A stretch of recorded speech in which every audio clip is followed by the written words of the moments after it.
तो दोस्तों नमस्कार, मैं हूं अनिल और अनिल टीवी न्यूज में आपका स्वागत है। तो दोस्तों आखिरकार कैसे चुनाव हार गई ममता बनर्जी, इस्तीफा देने से कर रही हैं इनकार। अभी भी हार के बाद कैसे अब दोस्तों दोबारा सीएम बन सकती हैं ममता बनर्जी, सारी बातें मैं आपको आज की इस वीडियो में बताने वाला हूं। और ममता बनर्जी ने 5 बड़े आरोप लगाए हैं बीजेपी पर। वो आरोप क्या हैं विस्तार से हम लोग बात करने वाले हैं, इसलिए वीडियो के अंत तक बने रहें। और दोस्तों अगर आप लोग चैनल पर नए हैं, सब्सक्राइब करने के बाद ऑल पर क्लिक करें, नोटिफिकेशन की बेल को बजाएं ताकि कोई भी वीडियो आपसे मिस ना हो। और अगर आप लोग इस वीडियो को फेसबुक पर देख रहे हैं तो पेज को फॉलो जरूर करें। तो चलिए दोस्तों, सबसे पहले मैं आपको बता दूं कि पश्चिम बंगाल चुनाव के नतीजों के बाद सियासी माहौल गर्मा गया है। तृणमूल कांग्रेस प्रमुख ममता बनर्जी ने नतीजों पर प्रतिक्रिया देते हुए चुनाव प्रक्रिया पर ही सवाल खड़े कर दिए हैं। ममता बनर्जी ने दावा किया है कि इस चुनाव में न सिर्फ प्रशासनिक स्तर पर गड़बड़ियां हुई बल्कि काउंटिंग के दौरान उनके साथ दुर्व्यवहार भी किया गया। टीएमसी ने चुनाव परिणामों की समीक्षा के लिए 10 सदस्यीय टीम बनाई है। पार्टी हार के कारणों और कथित अनियमितताओं की जांच करेगी। दोस्तों, जब मीडिया ने उनसे लोक भवन जाकर इस्तीफा देने के बारे में सवाल किया तो ममता भड़क गईं। उन्होंने कहा, मैं क्यों जाऊंगी, हम तो हारे नहीं हैं जो जाएंगे। अगर मैं जीत गई होती तो शपथ से पहले इस्तीफा देने जाती। लोक भवन जाने का कोई सवाल ही पैदा नहीं होता। चोरी करके जीतने से उन्हें अगर लगता है कि मुझे इस्तीफा देना होगा तो ऐसा नहीं होगा। उन्होंने कहा, मैं स्पष्ट कहती हूँ कि हम हारे नहीं है, उन्होंने जबरन हमें हराया है। चुनाव आयोग के साथ मिलकर वो जीते हैं, लेकिन नैतिक तौर पर मेरी जीत हुई है। तो दोस्तों बहुत ही बड़ी बात अभी भी कह रही हैं ममता बनर्जी। आपको क्या लगता है अपनी राय कमेंट बॉक्स में जरूर दें। और दोस्तों अगर आप लोग चैनल पर नए हैं, सब्सक्राइब करें, इस वीडियो को सबसे ज्यादा शेयर आप करिए। तो दोस्तों क्योंकि सबसे ज्यादा सटीक खबरें आपको इस चैनल पर मिलती रहेंगी। हार के बाद ममता बनर्जी ने चुनाव आयोग और भाजपा पर दोस्तों 5 बड़े आरोप लगाए हैं। आइए आपको बताते हैं धीरे धीरे करके वो आरोप क्या हैं। तो सबसे पहले ममता बनर्जी ने चुनाव आयोग की भूमिका पर भी सवाल उठाए। उन्होंने आरोप लगाया, आयोग इस चुनाव में लोगों के संवैधानिक अधिकारों को लूटने और ईवीएम को लूटने वाला खलनायक बन गया। क्या आप मुझे बता सकते हैं कि वोटिंग के बाद ईवीएम में 80 से 90% चार्ज है, ये कैसे हो सकता है? सबसे पहला आरोप। दूसरा आरोप दोस्तों ये है कि चुनाव से 2 दिन पहले उन्होंने हमारे लोगों को गिरफ्तार करना शुरू कर दिया। उन्होंने हर जगह छापेमारी करना शुरू कर दिया। उन्होंने सभी आईपीएस और आईएएस अधिकारियों को बदल दिया। यह है कारण नंबर 2, दूसरा सबसे बड़ा आरोप। उसके बाद आरोप नंबर 3, उन्होंने अपनी पार्टी से लोगों को चुना और भाजपा ने सीधे चुनाव आयोग के साथ मिलकर खेल खेला। वो भाजपा और चुनाव आयोग के बीच एक बैटिंग है। हमने जो है पूरी मशीनरी के खिलाफ लड़ाई लड़ी। इसमें प्रधानमंत्री और गृह मंत्री भी शामिल हैं और सीधा दखल दे रहे हैं। दोस्तों उसके बाद नंबर 4 जो सबसे बड़ा आरोप है, उन्होंने दोहराया कि उनकी पार्टी चुनाव नहीं हारी बल्कि उन्हें हराने के लिए साजिश रची गई। जी हाँ दोस्तों, तो उनको अभी भी लगता है कि ये साजिश है। क्या लगता है आपको? अपनी राय कमेंट बॉक्स में जरूर दें। ये बात कर लेते हैं नंबर 5 सबसे बड़ा जो आरोप है। ममता ने कहा, मैंने अपने जीवन में ऐसा चुनाव कभी नहीं देखा। मैं 2004 में अकेली थी, लेकिन ऐसा कभी नहीं देखा। अब मेरे पास कोई कुर्सी नहीं है, इसलिए मैं एक आम आदमी हूँ। इसलिए आप मुझसे ये नहीं कह सकते कि मैं अपनी कुर्सी का इस्तेमाल कर रही हूँ। मैं अब एक आजाद पंछी हूँ। तो दोस्तों 5 बड़े आरोप मैंने आपको बता दिए हैं। अगर इन 5 आरोपों में आपको थोड़ी सी भी सच्चाई लगती है या कुछ झूठ लगता है तो अपनी राय कमेंट बॉक्स में आप जरूर दीजिए और वीडियो को मैक्सिमम लोगों तक शेयर करिए।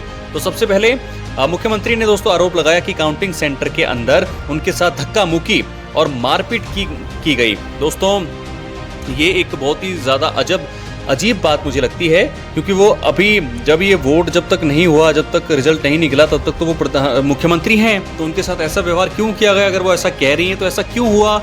इस पर भी एक बहुत ही बड़ा सवाल है। फिलहाल दोस्तों ने कहा कि हमें सोमवार को काउंटिंग रूम में नहीं जाने दिया। उन्होंने हमारे लोगों और काउंटिंग एजेंट्स को मारना शुरू कर दिया। 200 सीआरपीएफ और बाहर के गुंडों ने मारपीट करी। जब मैं वहां पहुंची तो मेरी गाड़ी रोकी गई। डीईओ रणधीर ने पहले ही बता दिया था कि काउंटिंग में खेल होगा। उन्होंने हमारे एजेंट्स को काउंटिंग रूम के अंदर नहीं जाने दिया। मैं कुछ देर बाहर खड़ी रही। उन्होंने मेरे पेट और पीठ पर लात मारी, मुझे धक्का देकर निकाला। दोस्तों क्या आपको लगता है कि एक महिला के साथ आप ऐसा कर रहे हैं पीठ पर, क्या आपको लगता है कि इसमें सच्चाई है? क्या ये सच में ममता बनर्जी ऐसा बोल रही हैं? क्या सच में ऐसी चीज़ें हुई हैं? और अगर ऐसी चीज़ें हुई हैं तो जांच पड़ताल तो होनी चाहिए, क्योंकि हालांकि ज़रूर जो है बहुत सारे लोग ऐसा कहते हैं कि ममता बनर्जी का जो राज था काफ़ी गुंडा राज था, लेकिन अब वो बीजेपी पर ऐसे इल्ज़ाम लगा रही हैं। तो क्या आपको लगता है कि इसमें ज़रा भी सच्चाई है? अपनी राय आप सबसे पहले कमेंट बॉक्स में दीजिए। उसके बाद दोस्तों उन्होंने क्या कहा मुख्यमंत्री ने उसके बाद आरोप लगाया है कि विशेष पुनरीक्षण SIR के नाम पर करीब 90 लाख मतदाताओं के नाम वोटर लिस्ट से हटा दिए गए। उन्होंने कहा कि अदालत में जाने के बाद 32 लाख नाम दोबारा जोड़े गए, लेकिन अब भी कई नामों को लेकर सिचुएशन स्पष्ट नहीं है। उनके मुताबिक ये पूरी प्रक्रिया पारदर्शी नहीं थी और इसमें गंभीर गड़बड़ियां हुई। दोस्तों, उनके अनुसार चुनाव से पहले उनके समर्थकों की गिरफ्तारी की गई, छापेमारी हुई और कई प्रशासनिक अधिकारियों का तबादला किया गया।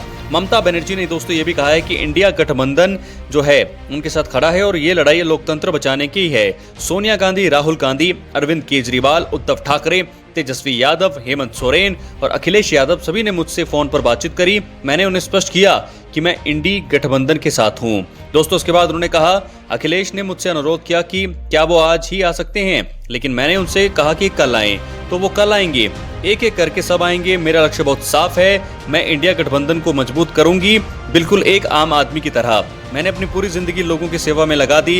इन 15 सालों में मैंने पेंशन का एक भी पैसा नहीं निकाला, मैं तनख्वाह का एक पैसा भी नहीं ले रही हूँ, लेकिन अब मैं एक आजाद पंछी हूँ। तो दोस्तों, जो यहाँ पर ममता बनर्जी ने कहा है, मैंने सारी बातें आपको डिटेल में बता दी हैं। अगर आपका कोई क्वेश्चन है तो कमेंट बॉक्स में आप मुझे पूछ सकते हैं। लेकिन फिलहाल एक और बड़ी अपडेट और बड़ी बात अगर मैं आपसे बताऊं तो पश्चिम बंगाल में विधानसभा चुनाव के नतीजे जो हैं आ चुके हैं। राज्य में पहली बार भारतीय जनता पार्टी की सरकार बनने जा रही है। दूसरी तरफ दोस्तों, टीएमसी का 15 साल के शासन का अब अंत हो चुका है। इस बीच मंगलवार को राज्य की मुख्यमंत्री ममता बनर्जी ने एक प्रेस कॉन्फ्रेंस को संबोधित किया। इसमें उन्होंने भाजपा पर गलत तरीके से चुनाव जीतने का आरोप लगाया, साथ ही चुनाव आयोग को भी घेरा। इस बीच उन्होंने एक सवाल पर कहा कि मैं इस्तीफा नहीं दूंगी क्योंकि हमें जनादेश से नहीं बल्कि साजिश से हराया गया है। ममता ने इस बयान पर यह भी जोड़ा कि वो चुनाव नहीं हारी हैं, इसलिए लोकसभा जाने का सवाल ही नहीं है। ममता ने चुनौती देते हुए कहा कि वो चाहें तो संवैधानिक नियमों से कार्यवाही कर सकते हैं। ऐसे में ये जानना अहम है दोस्तों कि आखिर अगर कोई मुख्यमंत्री चुनाव में हार के बाद अपने पद से इस्तीफा देने से इनकार कर दे तो क्या हो सकता है। संविधान में नई सरकार के गठन और चुनाव हारने वाले सीएम को हटाए जाने से जुड़े कुछ नियम हैं। इन नियमों को लागू करने की जिम्मेदारी किसकी होती है, आइए जानते हैं। दोस्तों, सबसे पहले कैसे अपने पद से हट सकता है कोई मुख्यमंत्री। अगर कोई मुख्यमंत्री विधानसभा में बहुमत खोने या चुनाव हारने के बाद भी इस्तीफा देने से इनकार कर देता है तो सिचुएशन को संभालने के लिए संवैधानिक और कानूनी रास्ते अपनाए जाते हैं।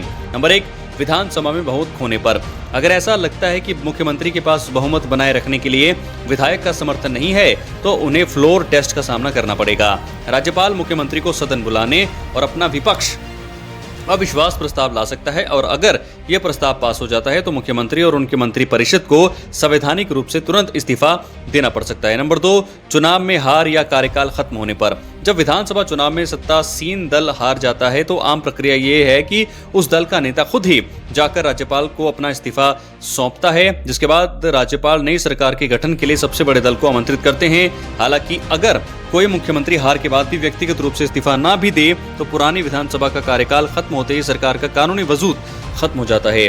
इस लिहाज से देखा जाए तो पश्चिम बंगाल में सरकार का कार्यकाल 7 मई तक ही है। इसके बाद चुनी गई सरकार का कार्यकाल खुद ब खुद खत्म हो जाएगा और इसी के साथ मुख्यमंत्री पद भी अपने आप ही खाली हो जाएगा।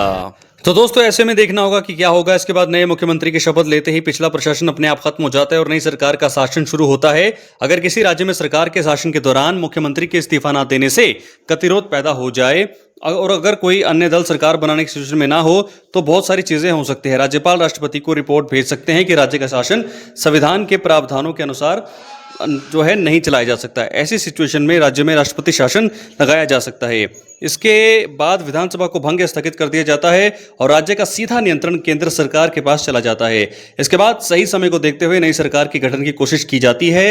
ये ना तो दोबारा चुनाव कराकर संभव होता है या किसी दल के बहुमत के लिए जरूरी विधायकों को जुटाने के बाद। हालांकि दोस्तों, बंगाल को देखा जाए तो सामने आता है कि यहाँ चुनाव के बाद अब तक सरकार का गठन नहीं हुआ है। तो ऐसे में 6 महीने के भीतर निर्वाचित न होने पर अगर कोई व्यक्ति मुख्यमंत्री बना है लेकिन वो विधानसभा या विधान परिषद का सदस्य नहीं है तो संविधान के अनुच्छेद के मुताबिक अगर वो शपथ लेने के 6 महीने के अंदर सदन के सदस्य नहीं बन पाते तो उसे अपना पद छोड़ना पड़ेगा। तो सारी बात मैंने आपको बता दी है। अपनी राय कमेंट बॉक्स में जरूर बताओ। धन्यवाद।